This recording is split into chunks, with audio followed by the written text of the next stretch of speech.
these live interviews are cool. Like this is a whole other skill for me. Like doing an interview is fine, but doing an interview when you've got people watching or people throwing up comments and stuff Yeah. like that, and it's a whole other beast. But any type of nerves that I have right now, interviewing you in front of an audience of zero. But obviously, this it goes on YouTube and it stays on YouTube, and that's where people will be watching it. So, yo, people in the future, I'm here with Plasmator. I'm here with Plasmator, and like the most. Oh, go on. Okay, right. We've got Ivy is already here. What's going on, Ivy? So we've got one person in the audience already. Brilliant. Right.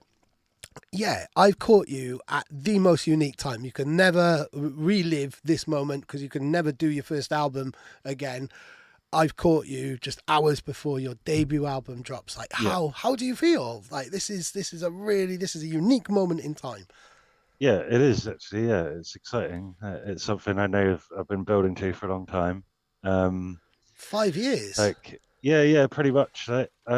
I mean, I guess like when ever since I started producing, like I wanted to make an album because I've just always loved albums.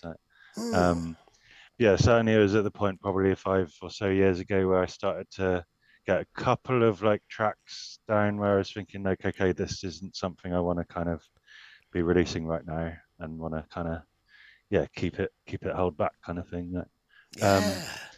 but yeah, I don't know. Like it's like release days. I think can be sometimes quite anticlimactic. Because you do have like all that huge build up and like the pressure to kind of promote and stuff.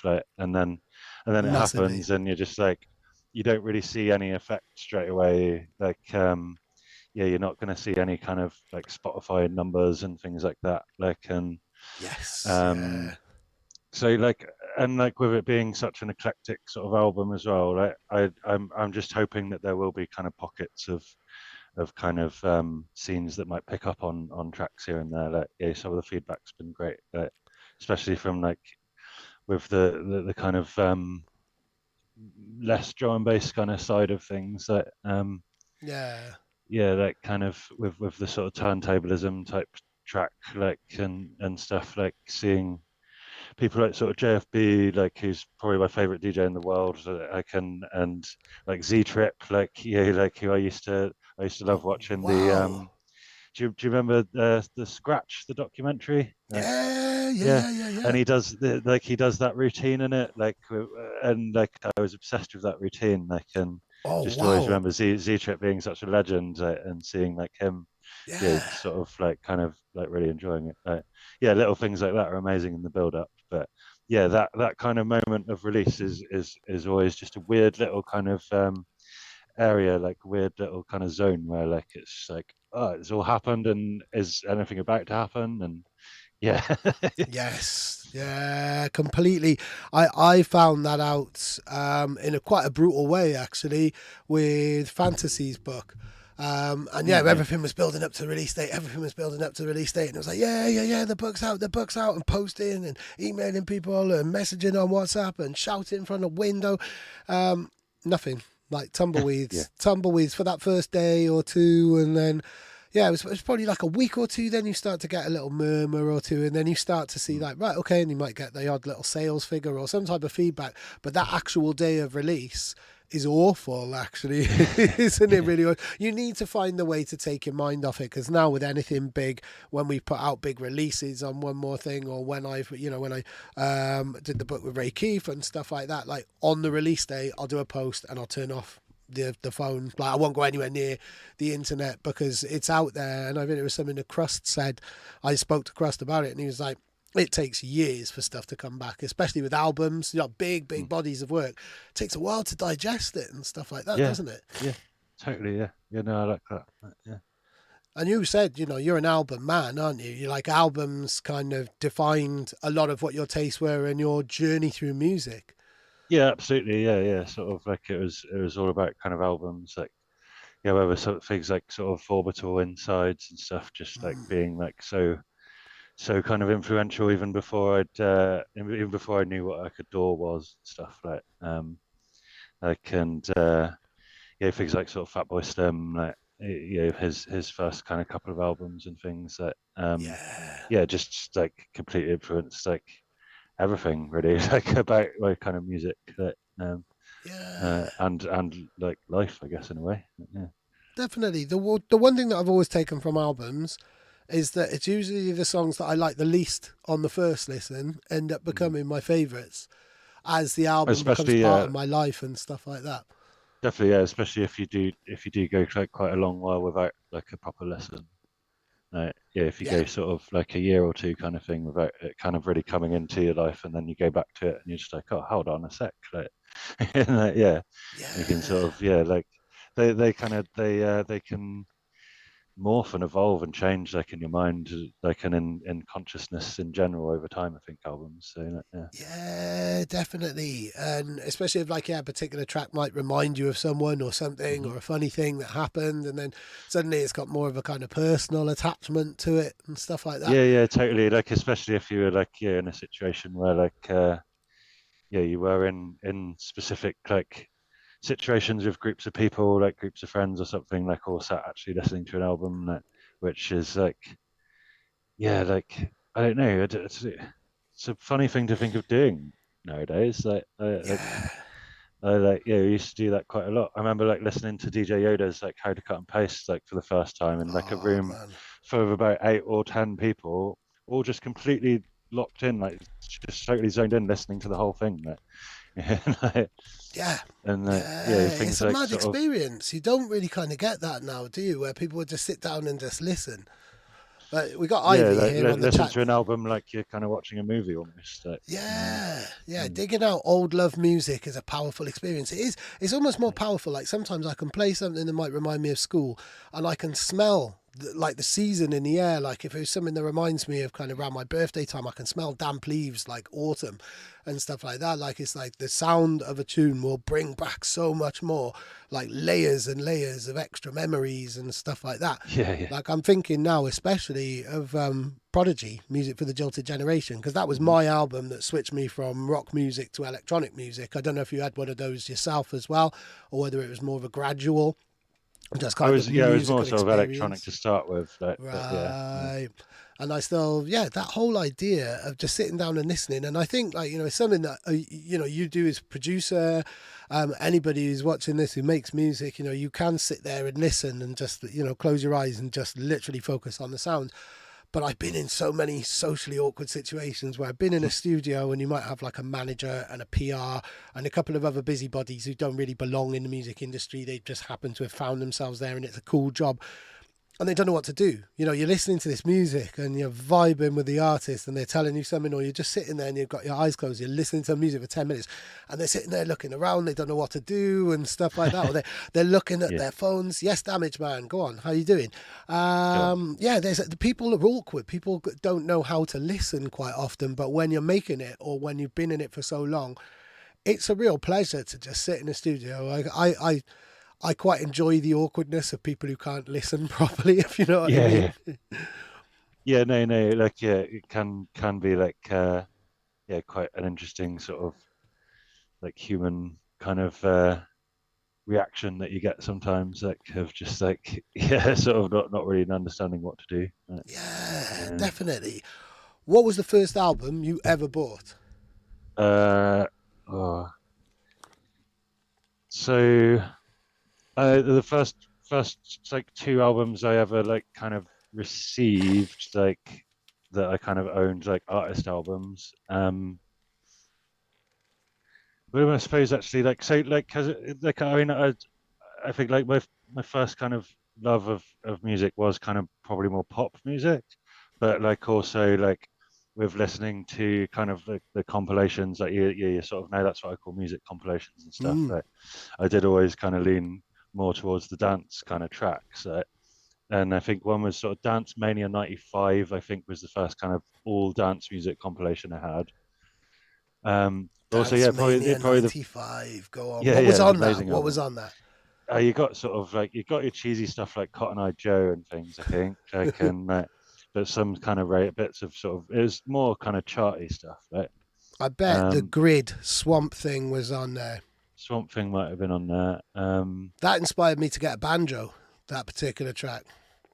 Maybe that. Yeah, I'm pretty sure. I'd be surprised if that wasn't Yeah, I found it. Yeah, so you had like like Entrance, R. Kelly, Baby D, Nikki French, Wakefield, Dr. Alban. um, and Beat Zig and Zag. Oh yeah, I remember. Yeah, Doctor Album tracks. Like, I think like that. Yeah, he might have had one on there.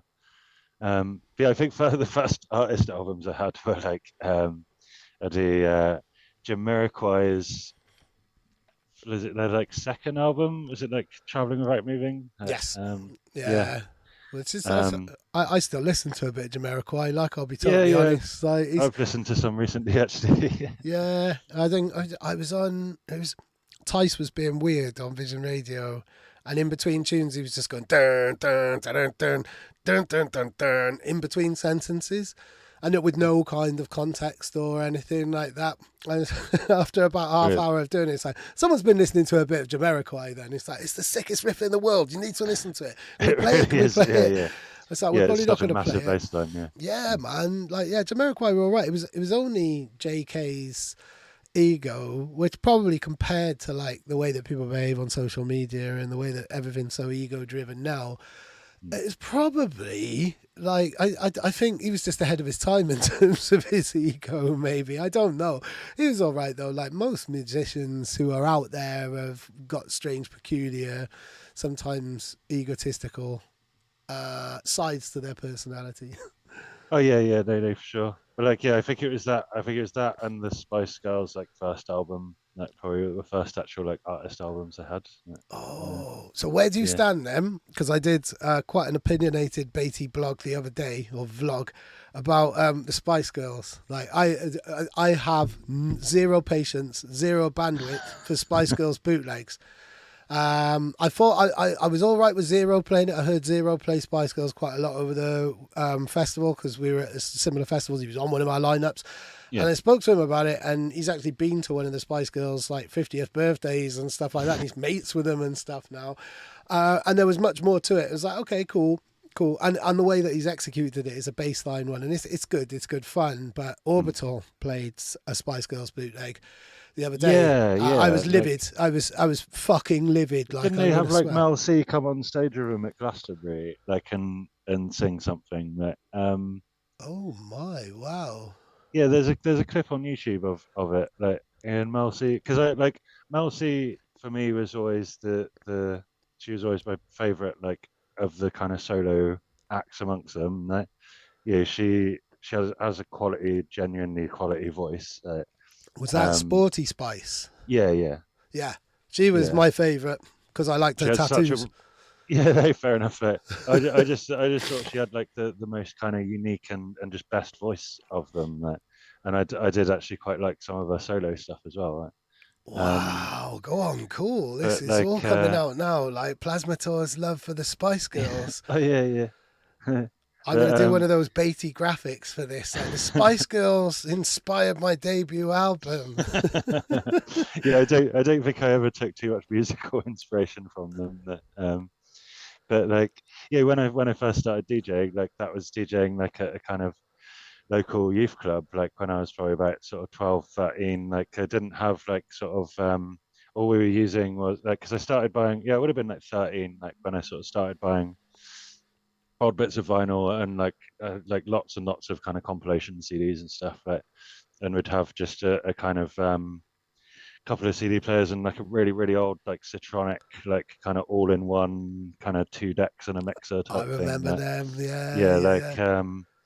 and yeah, we'd just like every sort of couple months or so just have like a sort of like disco dance party type thing, like or just a local youth club, and I'd play tunes. Like, So that was that your was first before, DJ experiences yeah, that then. was before I learned how to actually mix. Like, yeah, like so, like I didn't really know anything about mixing properly. Like I dabbled a bit. I understood what it was, but I hadn't actually properly tried mixing with turntables that it was kind of possible to mix on yet. um, Right. but yeah, like and like I did end up doing like kind of odd sort of birthday parties, and I actually ended up DJing at the year below me in school's prom. Um, like so yeah, there like that kind of pop sort of and dance and stuff, right? And I liked like odd bits of Indian stuff. I was like Blur and things, but um, yeah, that was the kind of beginning for me musically, I suppose, really. Yeah. The 90s Like, was a pretty cool time to be around, really, wasn't it? And to be yeah, growing man, it up was and stuff amazing. like that.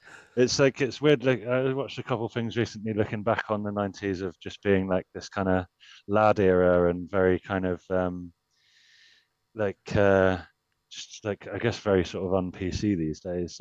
And like I watched like a thing about sort of the Big Breakfast and stuff like that, like and how like it was like I mean, a lot of it's kind of lost media now, basically. Like yeah, they would sort of broadcasting 3 4 hours a day for years and years. Like a lot of it doesn't even exist anymore. Yeah, But that's like mad, isn't it? yeah, but it's like yeah, it was like some of it was bloody awful. You know?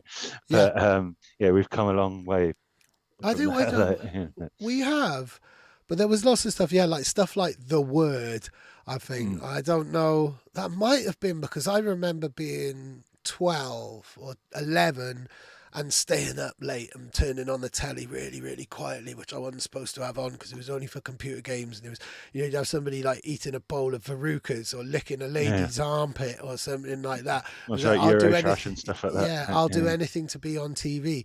But that was like early 90s. Like there was Mm. ladette culture. I mean, I think like loads and loads of boundaries were broken, and it was. Yeah, It's yeah, only when you totally. Yeah. look back, like people will look back at these times and stuff like Mm. that, and say, yeah, it was a perfect back from the pub telly, saying Ivy. Yeah, yeah, Yeah, totally. yeah, yeah. I used to yeah things like TFI Friday and stuff like that. I can. Um, Now there was a dickhead you could really set your watch by, Chris oh Evans. yeah, yeah, exactly. Yeah, yeah. But it was So kind of almost like it was sort of seen as kind of like all good, clean fun at the time. Right? But looking back on it, it's like it's really quite not in a yeah, lot of respects. but then I mean I was born in '78, and if you look Mm, back at all of the people in the '70s, like any TV personality, certainly related to one particular organisation, institution, yeah, U Tree. So like nothing could be worse. Like hopefully, progressively, very very slowly, things are getting better. Back on track to you. anyway, You yeah. are a turntablist, and I hear that more and more. There was a lovely bit on Bescar's album earlier this year, where you do some kind of guest scratches and stuff like Mm, that. But the turntablism is a characteristic that had to be a part of your debut album. It wouldn't be a Plasmator yeah, debut album if it didn't have your scratches on it. And I really admired, like, there aren't, I can count on two hands how many people properly scratch now and play a lot of drum and bass and stuff like that. mm, mm. It's not a dying art. There's amazing culture of it and stuff, but the whole Yeah, scratching when you're playing it known for a different genre. Let's use Marky or Hype. They're probably the best examples and the most yeah. popular examples of scratching. You don't really see it very much, do you? No, I mean, I think a lot of you will you obviously have differing opinions, like, but I have seen the opinion quite often around kind of turntablists that turntablism isn't DJing, um, which like I do understand to a point. Um, yeah, and that it is kind of more. I think like so I mentioned JFB, like so I Mm. think like he's sort of is the best in the game when it comes to DJing for me because he's I don't think there's anyone else there that's managed to incorporate turntablism into DJing as well as him.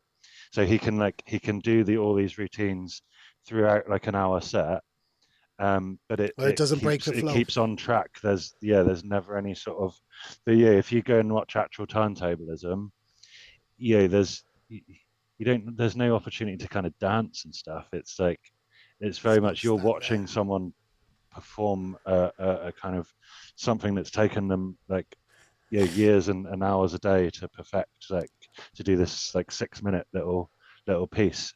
Yeah, Like yeah, yeah. yeah, that's what always kind of made me understand that turntables are a musical instrument, but that turntablism isn't necessarily DJing. No, it can depend a little bit, I think. Yeah, that's But a really interesting point. I guess it's like when guitar solos become way too much or yeah, yeah, I anything, or the suppose. difference between kind of streetwear and catwalk fashion. Hmm. Like, Hmm. nobody's going to walk around the streets wearing catwalk stuff, but That's eventually a it really good can. point, but loads of people will turn up to watch them wearing it like in a Yeah. certain kind of environment. It's Like, like the yeah, yeah, vanguard, really, in that way. And JFB is such a great example. And I was lucky to interview him. It was the year before last where he decided, right, either I'm going to pack in being a competitive yeah, yeah, scratch DJ, or I'm going to go for it. And he went for it and won 3 awards. He said hadn't won. I don't think he'd won any awards. Maybe he'd won like one participant, like a group award before. I can't remember. I wish I yeah. He remembered the hadn't won facts. the world championships though, and then he won it. Yeah, won it three years in a row, I think. Yeah. Yeah, and Mm. he's just a like, but like you say, he's playing. It's like the Red Bull freestyle tournament that was around for quite a while. Like Crafty Cuts was pretty good on that as well, and a couple of other people in that kind of breaksy world, Mm. where they could keep a flow. It would be multi-genre. Yoda as well, like I mean Yoda on Yeah. the other side. You mentioned him earlier and his introduction of film and stuff like Mm. that. He was the first person I ever knew to do the DVJs and stuff like that. Totally. Again, I think like what he's leaned much more into is the kind of performance side of things. Like in terms of it's very much like kind of going to the theatre or to kind of watch a kind of a kind of film that's kind of being manipulated live in front of you, like to watch kind of thing. Like, Yeah, um, yeah, like an experience, really, yeah, isn't yeah, it? yeah. Yeah. So, how about you? When did scratching come into your life? When did you decide? And you clearly got the patience because I tried for ages and I just couldn't get it. And it's like, all right, okay, well, I'll put that skill, that side of DJing aside, and I'll just work on other aspects of it instead. How Yeah, about yeah. you? What was it that kept you going through those early practicing days where Um, it's really hard? I I don't know exactly what. Like, I mean, it was definitely watching like DMC World Championships, and there was also a DMC like a compilation like VHS that had loads of clips from like over the years at the World Championships and stuff, like all the kind of most iconic moments and things like. And I just watched them over and over and over, and was just obsessed with this talent Right. basically. Like like, and I would take them into school with me and kind of watch them on my lunch break and get other people to watch them and be like, hey, watch this, it's amazing. Like, and like take them down to like the skate park and things, be watching them like kind of like in between not skating very well, right? And um yeah, like I just the obsession just grew like with kind of watching it really, like watching all these kind of masters do their thing. That When was it? people like sort of Kentaro and Craze and Oh, uh, Kentaro. yeah, Yeah. uh, When um, was it then? When did you actually can you remember your first successful scratch where you're like, oh my God, I've got this, I've got this? hmm. I mean, like I suppose like anyone sort of around my kind of age, like it's like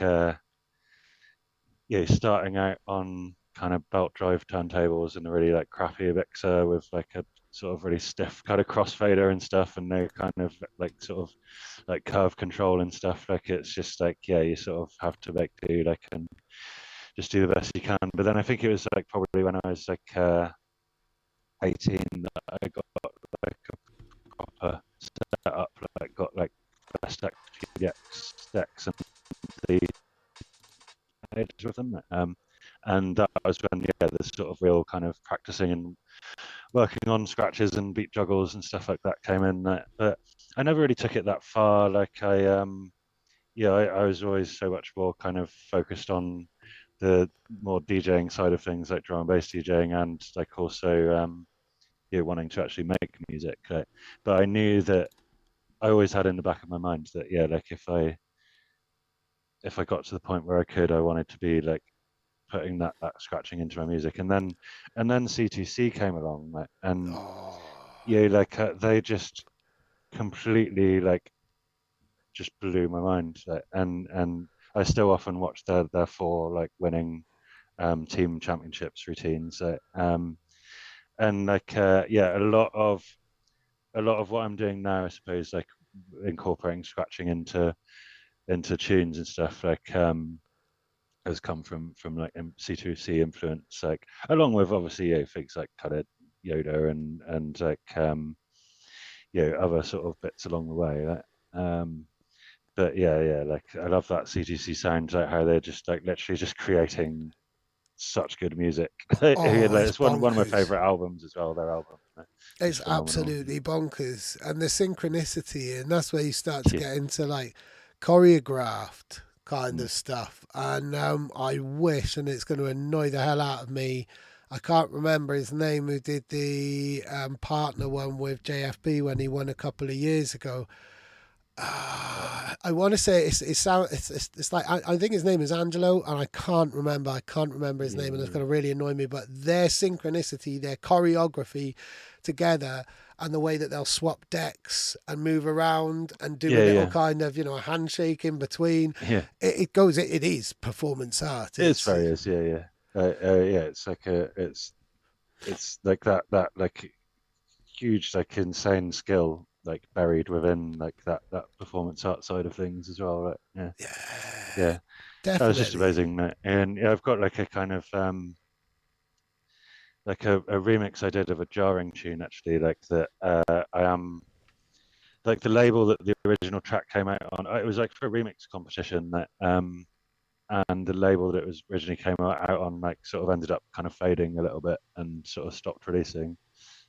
Excuse me. But like yeah, I like they're up for me sort of releasing it and yeah, so like I'm going to put it out at some point. But that has like a Cool. whole essentially an entire middle breakdown section. It's a drum and bass tune, but it's got like a section in the middle that kind of slows the BPM right down and essentially is like a little bit of an homage to CTC. It's just like obviously I'm not four people, so it's all kind of it's all done, you know, part by part and then kind of like kind of pieced together.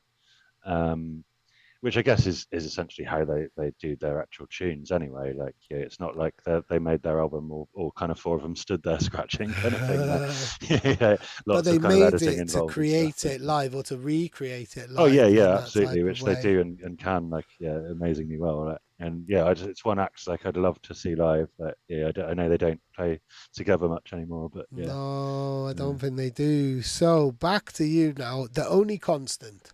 So this is the name of the album. I'm not just throwing that out there for anybody who's watching there. Big up everybody who's popped up in the chat as well. Big up Damage Man, big up IV and stuff. There's a few people watching, which is really cool.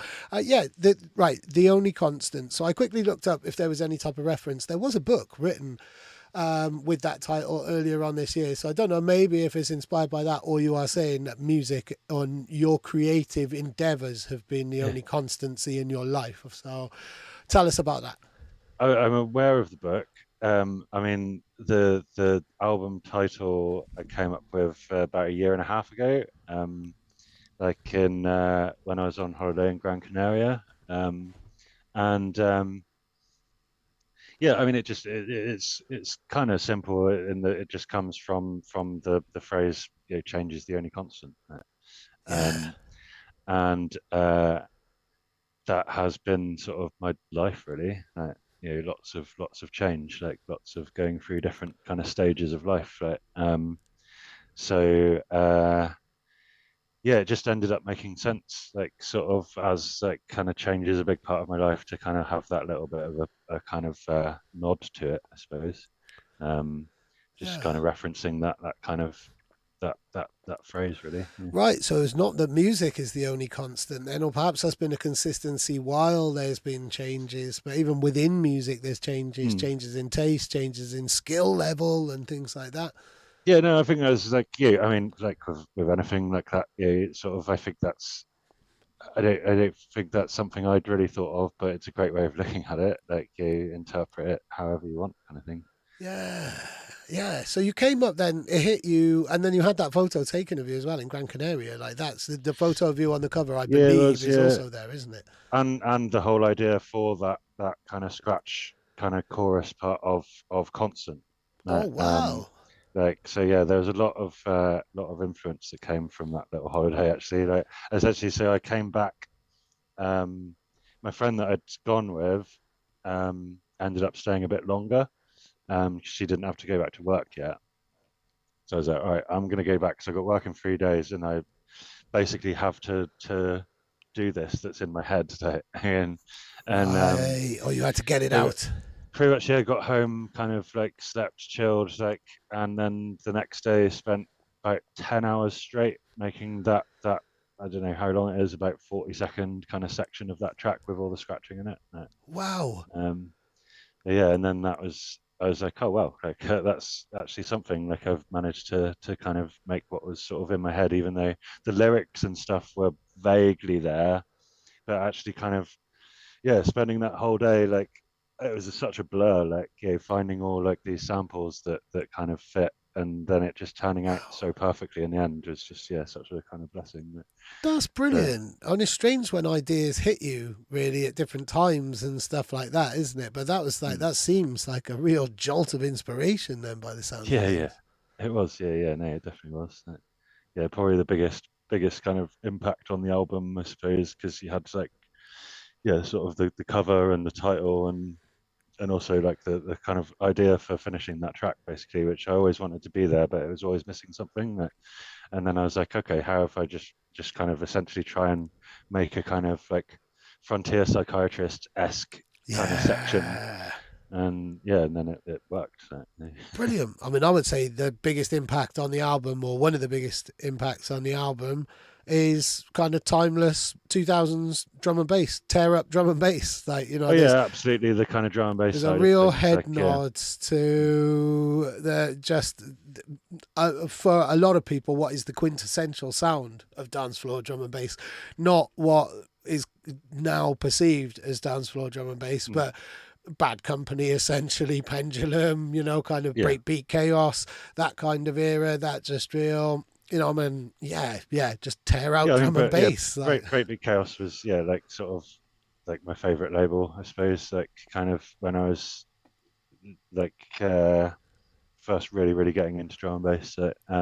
I've got like kind of yeah, probably a good maybe sort of two-thirds or so of the picture discs I think they released, oh, wow. uh, and yeah, still just love so many of the tracks now, and like yeah, people like Fresh that have been just such a massive influence on my music. Yeah, he's the greatest producer in the world in my opinion. Yeah, He's a maverick. He's it definitely a really is. Yeah, maverick, and he knows how to whip up a real meaty banger. yeah. But he's I can't wait so to hear what's going to be on versatile. his new album. Like, I saw he sort of very subtly announced that he's got a new album dropping like the other day. So um, Really? yeah, Oh, because he basically posted like saying that he had like, is that there are only two gigs of the year that he was doing coming up, and that he'd be testing some stuff from the new album. And I was like, "Hello, new DJ Fresh album." Yeah, yeah. yeah, Wow. fascinating to see like what he comes out with this time. Well, I mean, the last stuff that I recall him putting out was with Bunching and stuff like Mm. that. I don't know if there's Yeah, of been course, anything Dancing in the since. Dark. Yeah, yeah. Yeah. There's been a couple of bits. It's been like sort of like he's put out a couple of tracks on Breakbeat Chaos as well, right? And like a couple collabs with oh, who is it? I want to say sorry, I always forget how to say his name, Umax, but I don't think that is who it is, and it's not Umax, is it? It's like Umax. I'm not too sure. I haven't been keeping up with all things DJ Fresh. I'm sorry, DJ Fresh, if you ever watch this. I'm Fresh and I have a really interesting relationship. We seem to cross paths at very significant moments. And we have done since about 2007. I think we met on a flight coming back from Miami. And yeah, we've just kind of, I went down and hung out in his barge once and stuff when he had a studio and a barge. And Yeah, yeah, yeah. we've known each other for a long time, but there would be like 3 or 4 or 5 years between Mm. moments of seeing each other. And Yeah, I really, I really met rate him him. very briefly once. I was sort of on the way to a gig and was asking directions, and then like, but didn't actually even realize that he was in the car until they'd driven off. Like, oh, that was Um, DJ Fresh, yo. yeah, well, it was all four of Bad Company in this car, basically. Like, it had like a yeah, proper little sort of white Astra, I think it was, like sort Ah, of in brilliant. Go about on. like kind of early 2000s, and they were supposed to be playing at Dance Academy. Hadn't kind of turned up. We'd left at about like 4 in the morning or something, and like while we're walking up the road, and this car just like speeding down the road pulls in next to us. Just like, oh, guys, can you tell us where Dance Academy is? It's like, yeah, just keep going down the road. You're basically already there. Like, and then yeah, they drove off, and we all just looked at each other and was like, that was Bad Company. Oh, Yeah, wow. yeah. But yeah, no, I think like yeah, if there's any sort of artist I could like collaborate with or just spend a day in a studio with again, it would be him. Because it's just like man, he knows so much. It's crazy, Yeah. but yeah. And defies the rules, is always looking to go against the grain in that type Yeah, of yeah, way. and is a musical genius as well, right? Yeah, Yeah. can't forget that. On that kind of tip, and to bring it back to the album, there are three collaborations on the album. So let's big up other people who were able. You couldn't get DJ Fresh for your debut album, hopefully for your second one. Yeah, Um, next time. so let's go. I mean, we'll start with Solar because Find a Way, like that was the tune that I wanted to premiere, but I was a bit too late and somebody else had taken it, I do Oh yeah, believe. But it's got a kind of like that particular song for me. It's got a kind of 2008, 2009 logistics type of vibe. yeah, yeah. Like kind of weirdly, I was interviewing High Contrast in this very room like this time yesterday, or well, sometime yesterday afternoon, and he reminded me of the term power liquid. Mm. And but there's the horns in it. It's got that real kind of euphoric drive to it. It's lovely. It's got a sense of humour to it. So tell us about that track and tell us about Solar. Definitely, yeah. I mean, like, yeah. Firstly, I love that kind of sound. Like, it's quite rare. Like, we're one person that I think has been like nailing that sound with their last couple of releases on Grand Theft Audio is I mentioned him earlier as Umax. Right, Um, right. yeah, that like, yeah, sort of big, dirty, kind of bold, sort of dance floor sounding liquid. That it's just like, yeah, sort of a bit distorted and what, like, yeah, Hospital did put out bits of here and there, like over Mm. the years.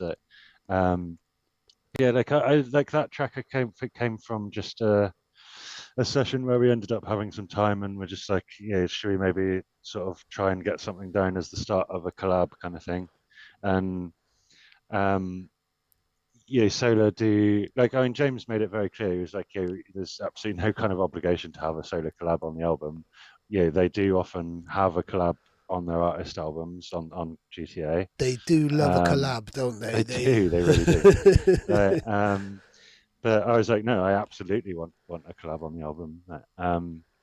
So yeah, just started a few basic ideas of like the sort of intro basically, and I kind of put the rest together. There was some pretty heated discussions around the track, like, which is why there ended up being two versions. Um, Oh, right. but Heated. Like he like sort of I trying don't to know. stir up some Me and beef. James have often we and James have always had sort of good kind of sort of like discussions with kind of collabs like that where like yeah, we might have sort of different views of something and like we'll kind of battle it out in a very kind of friendly way, like but with this one yeah, like we both really liked kind of like our personal sort of end results, and yeah, I liked the idea of kind of okay, yeah, we've kind of each got a version almost. There's like a kind of album version and like your own version sort of thing, right? um Yeah. It uh feels like it kind of follows on from that crazy track at the end of Beskar's album, which mhm. is you, Solar, and Beskar, isn't it? And it's kind of got like it's the horn factor, I think. Yeah, Really, yeah, yeah. No, I there's a really real loved that. funk Like to it. there is, yeah, yeah. Like and the kind of the way the if you kind of follow the melody along kind of throughout the track, it just yeah has like all these different elements that kind of fit together so nicely, keeping that kind of yeah, like almost like I guess there's a little bit of inspiration from like kind of Dirty Moonshine sound and stuff like that as well in there. I was Like going to say you yeah, could imagine like a kind of little horn section like blasting off mm, on those fills. Like you could imagine it being recreated live in that live, type yeah, of yeah, way. Yeah, yeah, yeah. Cool. So we know absolutely, yeah. about Solar. So tell us about Rhea on Drop It. Yeah, like I would say, like Ria, I've worked with a couple times before. She's like a local, so at Plymouth, kind of drum and bass DJ, and also mainly like kind of the stuff she produces is mainly grime. Right, cool. But yeah, like we just always shared a few ideas. Like, and we had a collab on my first EP on GZ Audio. Right. Um, So quite a while ago. and yeah, yeah, which was a much more kind of chill sort of track, like, much more kind of rolling vibe. Like, but yeah, with this one, she just sent me like a vocal, like like it was like the kind of the pads and stuff, like and melody sort of around this kind of vocal, and I have no idea what the lyrics are at all. I cannot make them out in any way. Like, and I just thought that that was brilliant because it's so Yeah, me. Like, because like I've always struggled to listen to lyrics. I don't hear lyrics. Like they just go right through my brain. So like the facts, yeah, to have like a sort of track on the album which basically has kind of pretty much indistinguishable kind of lyrics that you can't really sort of make them out. Um, it almost felt like kind of putting on the way I hear music, like lyrical music, a lot of the way, like onto other people. Just being like, yeah, here, listen to something like in the way I hear it, almost. And that's then having a really couple of sort of interesting. comedy sort of samples in there, and just uh, um, yeah, it was great fun to track to make. It's probably one of my favorites on the album to just like sit and listen to like on repeat because it's just it's bonkers and just Right. quite funny. Like yeah. Wow. Okay. So is this with like, because I know that you're into hip hop and stuff. So, I mean, I can kind of relate in a way, but I do sing along to lyrics, but I quite often get them very, very wrong. And I'll be singing along to the sounds rather than what Mm, the mm. actual lyrics are. So I can kind of relate, but it sounds like there's almost like a kind of block there then for you. Like you're Yeah, hearing like as kind words as textures rather than as meaningful words. I think it did come partly from producing. Like I remember, yeah, like before I started producing, like kind of yeah, I would sing along to sort of Incubus tunes or System of a Down and stuff like that, and like not have any issue. But yeah, I don't know if it was like yeah, getting really into producing. Like it seemed to fade that kind of I don't wanna say like ability, but like my brain just started kind of tuning vocals out for some reason, and just hearing them as as an instrument. Um, Interesting. I mean, and like yeah, with producing but I does. suppose with hip hop even though like and I suppose again, when I was young, like and sort of got like like the Slim Shady LP and stuff. Like I would sort of know like the lyrics and things, but I was always much more into the actual beats. I would much rather listen to say like an old Herbalizer album or something that's just mostly instrumentals, like um and just like or like sort of instrumentals and bits of scratching and bits of vocal samples than actually like listen to a rapper rap over a beat kind of thing. Um, Yeah, yeah, yeah. You're mm, more instrumentally minded. But I think like mm, production does completely change. And I think it's something that we've spoken about on the demo drops that we do. Um, Remind me, Ivy, I think, as I've got a recollection that we've spoken about this on the demo drops, but being a producer is it kind of ruins your relationship with music in a way because it turns you into yeah, quite an analytical person and you're always thinking like how they make that or how can I do that or I remember when me and my brother were making tunes in the like late 2000s and it's why where I made a conscious decision to not make tunes because I'd be sending him these things and be like oh that's a bit out of key, that's too compressed, that's it's like whoa, I'm just hearing a vibe there. And then I'd speak to a lot of other people and I'd ask them, it's like, is this a thing? It's like, yeah, this is very much welcome to inside my head. And when you yeah, become, when you're a producer full time and it takes up all of your life and it's your biggest pursuit, it does change how you listen to music and your entire experience because you're always like High Contrast was saying the same about films as well. Like he's mm, just constantly on the lookout for samples. Like you yeah, can't yeah, watch something or listen to something without thinking, oh yeah, that would be wicked. And yeah, I yeah. like the idea of hearing inspiration, but I don't like the idea of sitting there like getting puzzled over how the hell did they do that. But it's the same if you're watching something great on a turntable or a great sporting achievement or anything Mm. like you're marveling at it. Then I guess really, aren't you? Yeah, totally. Yeah, no, like like with those like sort of turntablist like routines and stuff, like the like really sort of the top of the game kind of like people doing them, like, and you're just like how did you even like conceive that like you'd be able to make a beat out of those two records? And Yeah. it's just like yeah, no, it's madness. So, and yeah, it does totally. Like, I think producing did just change my outlook a lot on music. Like something that I guess had always been there, but like that just got like amplified massively when I started like kind of really learning how to translate things in my head like into being real sounds. Mm. Yeah, yeah, yeah. Was there ever a penny drop moment for that then? Where there was, Mm. has there ever been a particular tune or a moment when you've been writing and you thought, oh my God, like that was something that would have taken me ages to do and I've just managed to do that really quickly, or so like Yeah, a kind of level up? I guess there's all production. The whole yeah, you journey have. is a gradual curve, isn't it? I think sort of yeah, loads of little ones along the way, really. Loads of little tiny breakthroughs that all kind of build on top of each other. Um, yeah, like I think there's been several tunes over the years where I've been like, oh my God, I finally made something that actually sounds like a real producer makes kind of thing, that uh, um, and sounds like yeah, or that first time you make a tune that like you play in a club and it's like, oh, this sounds fine, like in between, sandwiched in between other tracks that I've actually bought, kind of thing.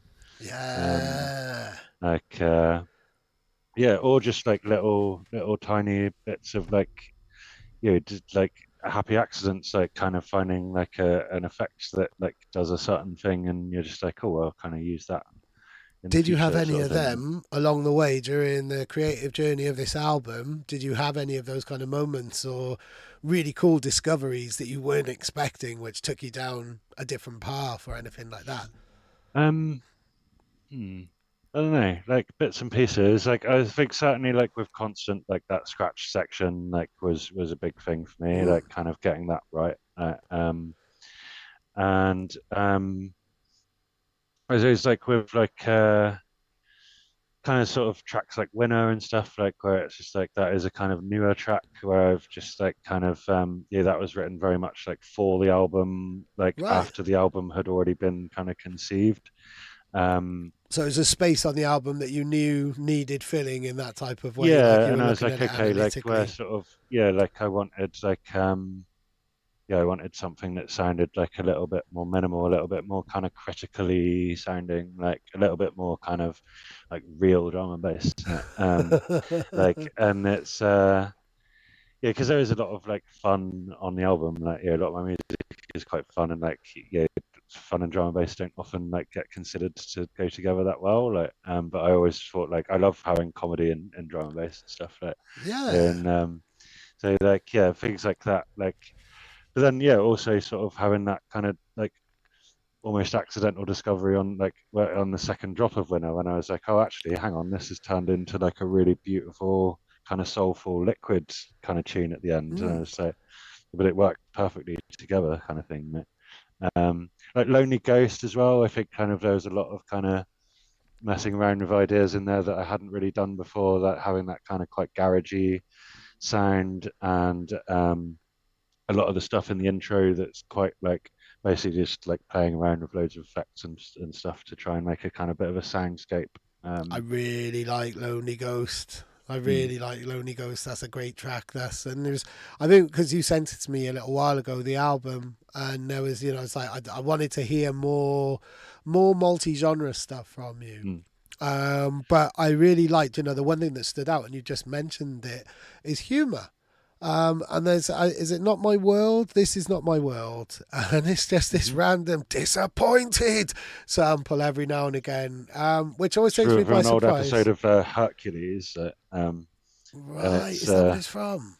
yeah, yeah. I'll send you the clip right from YouTube. But it's because my mate Dunk though, like who like we actually just had our like sort of so we started at Deeply Sound, like the music college, like together in like September 2004, and like he drove me and a couple other people up to Brighton like in July, like, and he was like, "Oh, you realise that it's like about to be sort of 20 years like since we met?" Like, and I was like, "Oh, wait, that also means it's 20 years since I kind of first opened Cubase like, and started making music." Like, um, so Wow. like we were like, right, like we haven't made a track together in like 8 years or something. Like this September we're gonna make a track together. Like, so we did actually sit together for a whole day like a couple of weeks ago, and um got Cool. like pretty much like a whole kind of like very kind of techie like old school neuro kind of track together, like which is sounding wicked. So yeah, he had the idea of using that sample from Hercules in a track like years ago, um and I was like, I'm gonna do it, like, and did it. Like that track almost ended up being a collab actually with Bplex, like, and then I was like, oh, hang on, actually though, like I have actually, after like so many attempts of trying to like get an idea for a bass line to sound good, it finally clicked, and I was like, actually no, like I think I've got it now. So This is yeah, an album, yeah, yeah, right? yeah. Oh, so you're going to ask Bplex then We for talked we like talked advice? about it, and he heard like sort of early versions of the track, like, and I really love how he's so good at kind of emulating that old school jump up sound, which I always love so much. Like, and yeah, like the drums kind of really seem to fit that idea, like to have that kind of bass line. Like, but it ended up just being more kind of thrashy, I suppose. Again, like that sort of just, yeah, Took a kind of life of its late own. 2000s, early 2010s kind of like dance floor jump up kind of sound. Yeah, Yeah, and the track, I mean, the opening track is a real headbutt of a tune as well. It's a proper way to open an album with, and I don't care as well, which I think I know where that vocal sample comes from. But I don't know. Oh, right, no, hang on a minute, because you've cleared the vocal sample, so you're not going to mind me, well, or will you like mind me I've saying this perfectly? Because it sounds like to me, it sounds like I can't remember. It's basically freak in the morning, freak in the evening. It's that I don't care what they say. Na, na, na, na, na, na, na, na, na. Is it from that? Yeah, yeah. It's It not. is. No, Oh no, fuck. no, it's not. No. Because that's a massive sample. Otherwise, that's what I was thinking. It's like, go on, cool, Yeah, but yeah, no. I like the attitude of it. I like the statement. I don't care. Yeah, Because like sort of I really wanted like I don't care to be the first track on the album, like for a couple of reasons really, like because I like sort of James and Robbie were kind of leaning towards going in being the opener, right, which makes sense as well.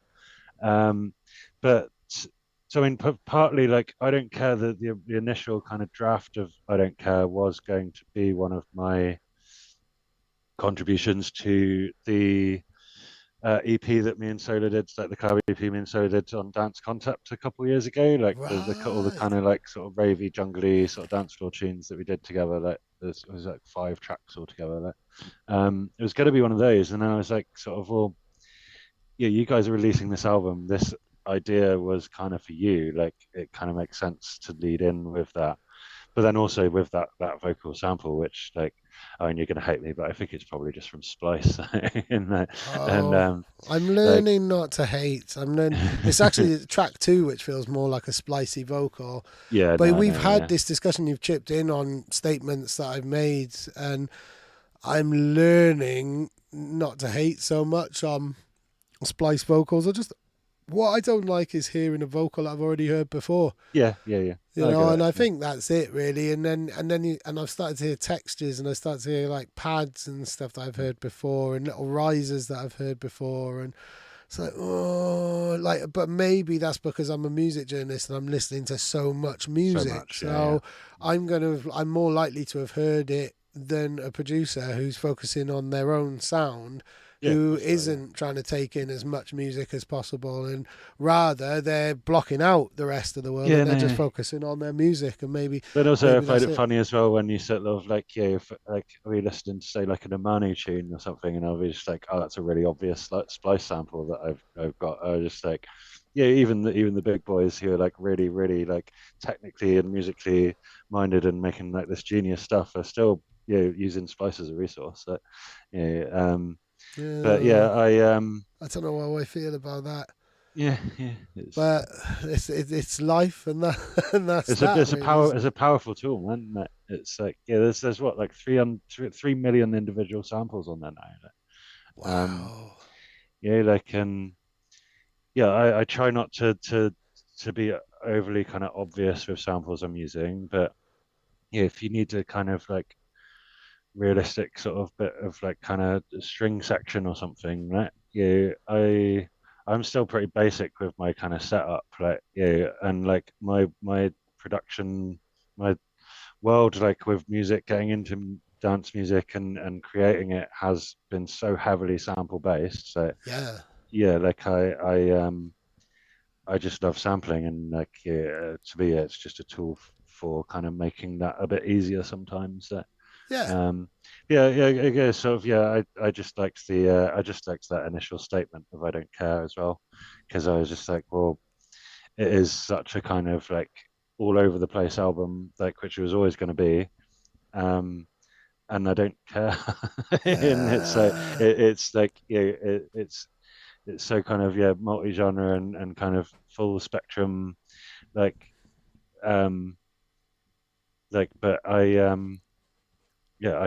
don't mind that. Like I As want it people should to. be, especially Mm, coming from you. I mean, that's been your signature, and you are one of those artists where it's like, ooh, what is this going to be? So whenever if you send me music or I have a Plasmator promo from any of the labels that you regularly release on, I'm excited by that because it's not going to be, you know, there are some artists where it's like, you pretty much know what you're going to get, and that could be mm, amazing. Like I'd say, especially within the minimal realm. yeah, I'm not going to mention any names because I don't want it to come across as disparaging, and it's not, but it could be deemed in that type of way. But with you, because I like variety and because I like to be surprised, mm, I do check promos with your name on because like, ooh, what direction are you going to go in now? Or, what is this going to be? And I know that we share yeah, quite similar reference points and stuff, and we've had conversations, both interviews and just normal, regular conversations, where we yeah, share quite a lot of similar interests and ideas about music. So I know that there's a high chance I'm going to like it as well. But I think, like an album from you has to be all over the shop in that type of way. yeah, Like yeah, mildly managed chaos in that type of way, or like a method to the madness, or any of those type of yeah. kind of And phrases. constant change, like throughout, like the album. Yeah, like every track leads on to something completely different. Um, Yeah. yeah. Was there a moment during these 5 years where you thought it was never going to come? And this is a question that I always ask everybody, especially about their debut album, but especially when it's like now 2 hours and 2 minutes. And if I was a marathon man and I had some beers and stuff like that, then I'd be up for carrying this interview on and on and on until the actual release day. And maybe that becomes a thing, and we actually do the interview with somebody like the minute their album drops or something. But then it'll be too Nice. late. But anyway, like I mean, we are kind of wrapping up now. But was there a moment then where, or any moments where you just thought, "Oh my God, this is too much. I've bitten off more than I can chew. I don't want to see this album anymore. It's never going to happen. It's never going to come out." I mean, like yes and no, like completely. Like I knew that I would finish an album. I was highly kind of speculative as to like whether any label would want to release it like in the form that I wanted it to be in. Um, so like I mean, I love the Solo guys so much. I can obviously have had like quite a release history on Mm. Grand Theft Audio, and love releasing with those guys, and put it forward to them. And they asked for like basically a sort of sit down listen session through the whole album, like as it was at the time. So this was like a year and a half ago, Right. pretty much. And with like fairly sort of minimal feedback. Yeah, there was a couple like changing of tracks. There's a couple new tracks written. They as I said, sort of, which is absolutely fair enough. They said, yeah, we are a drum and bass label. Uh, um, Right, so there's more non DMB stuff then, Uh, was there? I don't. I think it was always fairly kind of two-thirds drum and bass to one-third, and I think it actually ended up being slightly more like than that. So I think there's maybe like eight drum and bass tracks and six sort of non-drum and bass tracks maybe. But then I suppose Right. also you got the kind of interlude bit with Wes, like where he did the kind of rapping on that tune, which again was always supposed to be an interlude. I didn't want to call it anything with interlude in the name, but No, I hope it's kind of obvious that it is essentially meant to be again a a kind of bridge. bit of a and a kind of a kind of homage and kind of callback to so many kind of classic albums that do have interlude tracks. Like it's always something I loved about albums, like when you have this like complete break Yeah. from what's going on and get kind of sucked into a different world for a couple of minutes, like and then back out. Yeah. It'll give you a little flash of who you, especially in the times when you didn't really know what like bands or artists look like or what they sounded like and stuff like that. And there was a bit more mystique around it. mm, Skits would mm. quite often kind of give you the Yeah, feeling that you knew the artist a little bit more, or that you were in on a joke, or that you were being guided through a yeah, yeah, story yeah. or something like that, really, wasn't it? Absolutely, Yeah, man. yeah. Yeah, like adding that little bit more kind of narrative and kind of world building almost like to the experience. Yeah. Yeah. And it ends in a really epic way, doesn't it? I mean, Genesis is, I'd say, probably one of the most kind of far out and least typical ideas of yours in a way, really. It sounds, it's reminiscent of the autonomic kind of sound. And, Mm. you know, kind of what, well, I know that Nine Windows was an influence on you because the track Yeah, that you released with absolutely. us relatively recently, the free download 5 o'clock, was inspired by that. Yeah. Mm. But yeah,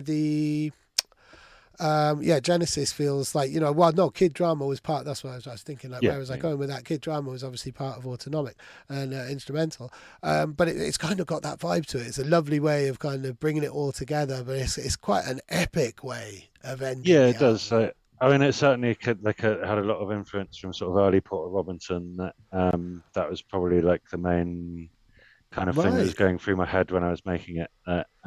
Early Porter Robinson, early kind of Madian kind of things like that. right, okay. Um, like and yeah, the sample from like I think it was the final I didn't which the final Resident Evil movie that didn't actually end up being the final Resident Evil movie because then they made another one. Um, but yeah, like when we did the initial kind of listen through of the album, like with James and Robbie, like Robbie said like one of my favorite things that has been said, I think, about the album, which is basically like that is exactly how I would imagine a Plasmator album to end. And I was like, oh, that's cool, that's Ah, perfect. And the fact it's called Genesis and it's the last track is just funny as well. yeah, yeah, yeah, yeah. You really don't care, do you? No.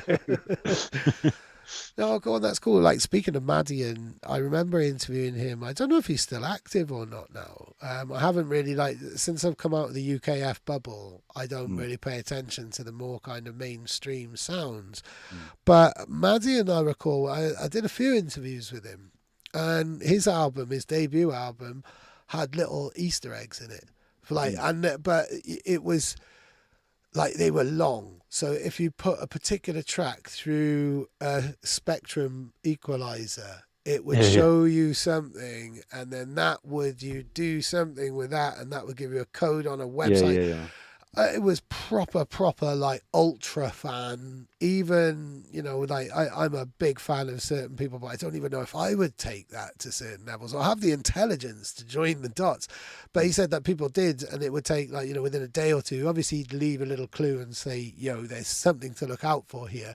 So people were putting them through analyzers and all of these different things. Have you left any Easter eggs on your album? I mean, I think, I guess I've mentioned a few, like in terms of the sort of some of the like meaning and kind of reasoning sort of Like the behind some of the references? tracks. So Yeah, yeah. yeah, um, I don't know, like There's nothing coded. I Like if I play Genesis backwards, I did love how like it turned out like on homing missiles that it had that little one more thing sample in it. I know. And you Um, told me about that. You said that you had yeah, a track with a one more thing sample on it, but you were keeping it for the album. You yeah, told me that before.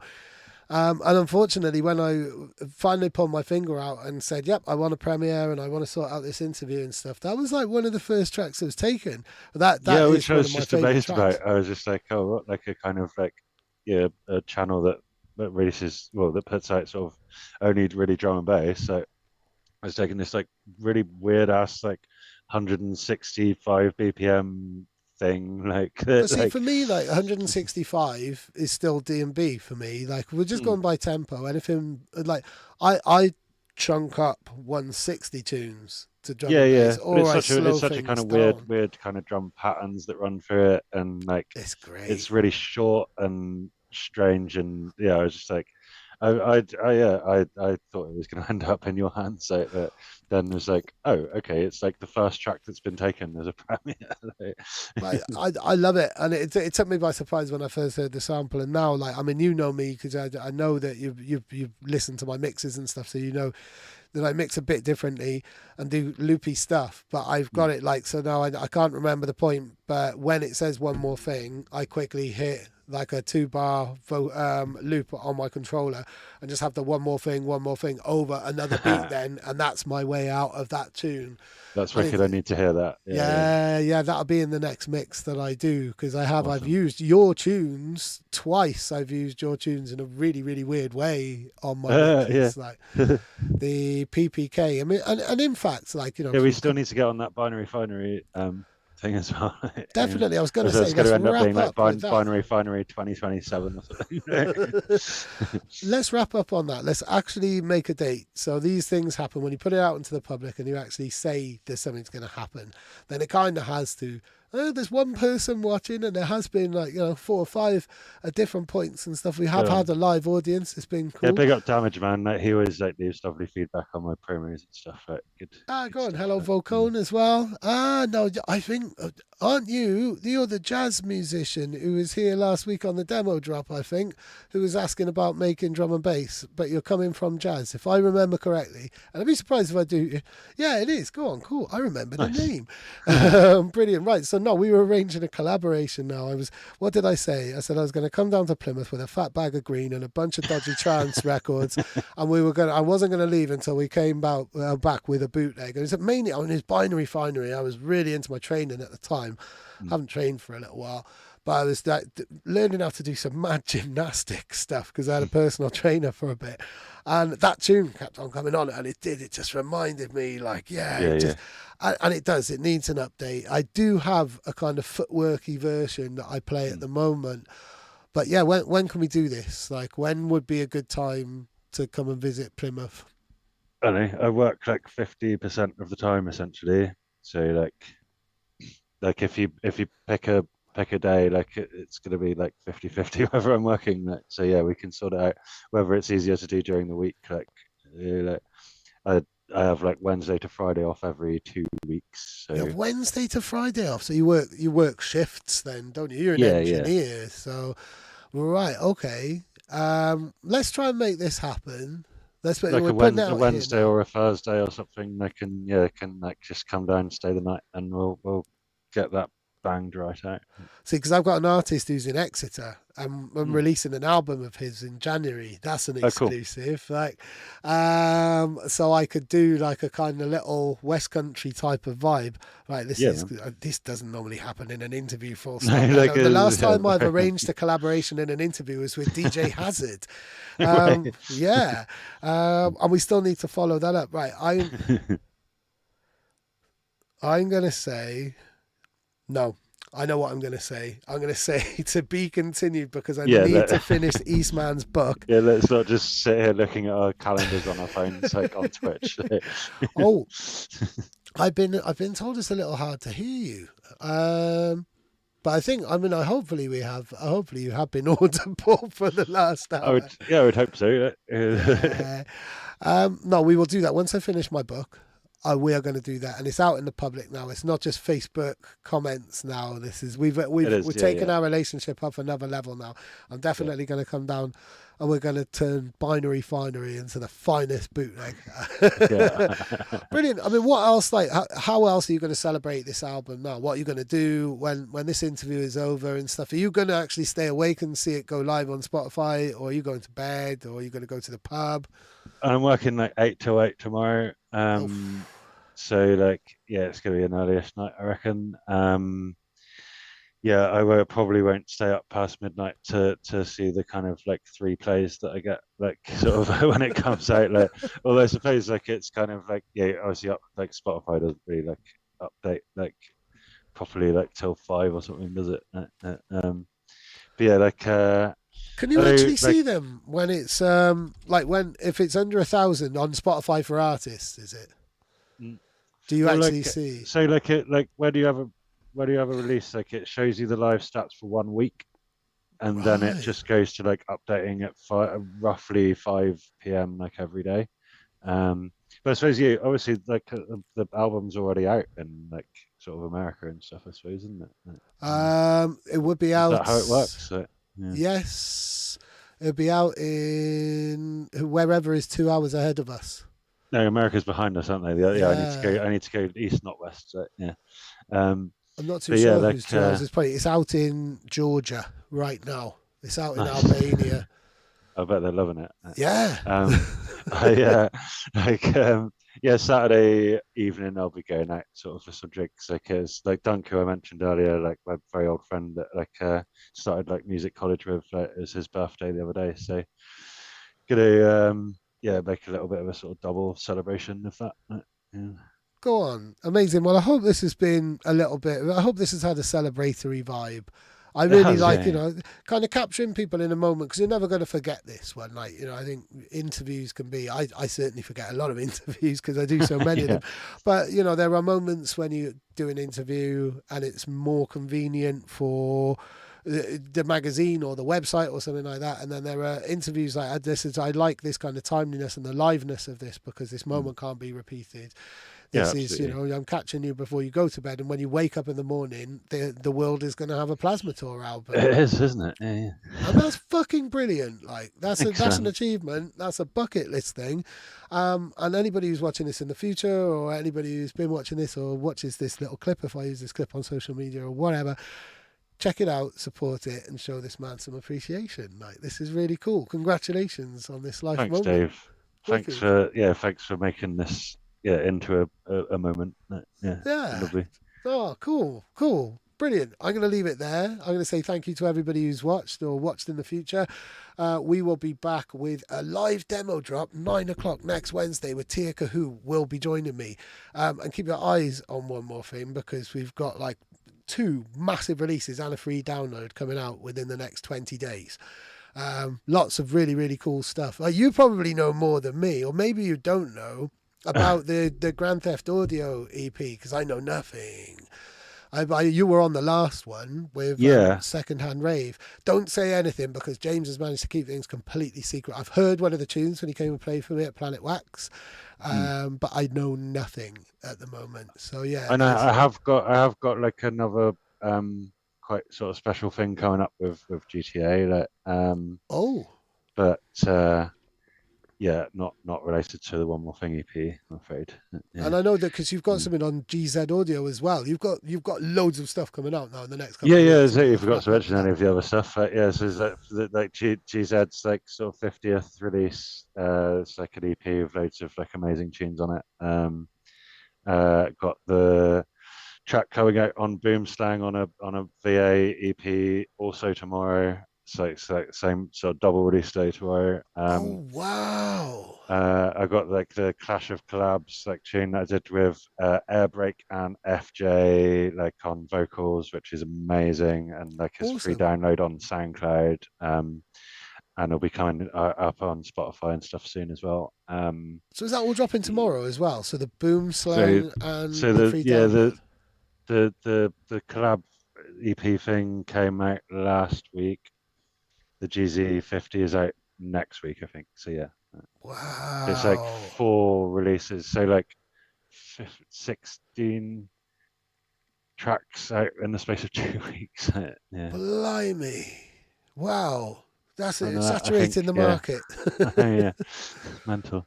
Wow. Are you going to take a rest? I mean, this is right. This will be the last question now because a lot of people, once they've done an album, some people just want to get back on it straight away and they've Mm. already got ideas for album number two or the next album. Other people don't want to be in a studio at all for quite some time.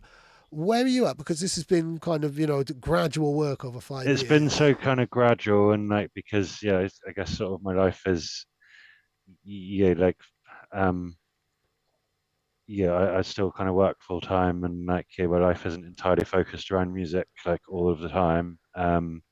Yeah, like I'll probably carry on as normal pretty much. I've got other bits coming up. I reckon probably like in terms of actually making music, like I might slow down a little bit.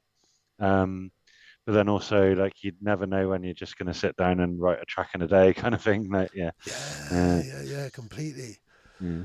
Cool. I look forward to hearing what's coming next. I look Yeah, I forward might to. actually. I'll get a track to you for your next demo drop stream as well. Actually, yeah.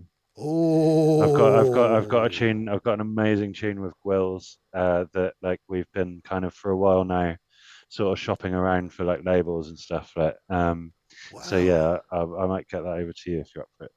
Go on, brilliant. I mean, like Damage Man seems to be a regular. I think we played a tune of his on every single one, really. At the moment, Nice. we've had a couple of really like massive tunes on it. That's great. I'm going to hold you to that as well. Yeah, do Brilliant. yeah. Go on. Better than your 3 tracks in a year. Wow, big up Vocom. Right, I'd be interested to talk to you, Vocom. Did you get my demos email address? Because I never got your demo submission, so I'm just going to put it here before I close the stream. What is it? Demos at one dash more dash thing. Wait. And I'm better. Like I was watching Gooder last night being interviewed, like, and he was getting back to people's comments and managing to answer questions and stuff. I have managed to put a couple of comments and respond to a few people while we've been talking. It's like I don't know. Will Yeah, anybody notice this, or is this? Am I yeah. able to multitask in this type of way?